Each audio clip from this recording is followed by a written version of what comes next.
নতুন পর্বতে দেখতে পাওয়া যায় ঈশান লেবার ক্লাসের মেয়ে কুমকুমকে বিয়ে করার অজুহাতে রবি ও তার বাবা মিলে শাওলির সাথে বিয়ের সমস্ত সম্পর্ক ভেঙে দেয়।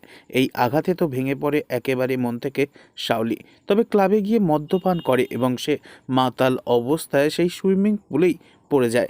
দেখতে পেয়ে কুমকুম তাকে জল থেকে উদ্ধার করে ঠিকই, তবে জল থেকে ওঠার পর কুমকুমের গায়ে ভিজে শাড়িটা একেবারে লেপ্টে থাকে। তখন সেখানে উপস্থিত সবাই কুমকুমের দিকে বাজে নজরে দেখলে কুমকুম ভীষণই অস্বস্তিতে পড়ে যায়।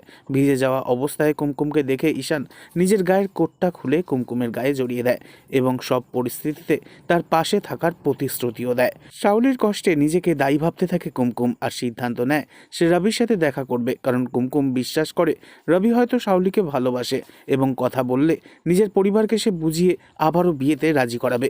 পরের দিন সকালে কারখানায় যাওয়ার নাম করে কুমকুম সোজা রবির অফিসে পৌঁছায়। রবির ঘরের জানলা দিয়ে দেখতে পায় কুমকুম রবি অফিসের এক সহকর্মীর সাথে মদ্যপান করছে এবং শাওলিকে নিয়ে উপহাস করছে। রবি বলে যে শাওলিকে সে কখনোই নাকি ভালোবাসেনি, কেবল অতীতে শাওলির পরিবার তার বাবার সঙ্গে যা করেছিল তার প্রতিশোধ নিতে এবং তাদের অহংকার চূর্ণ করতেই এই ভালোবাসার মিথ্যে নাটকটা সে আসলে সাজিয়েছিল।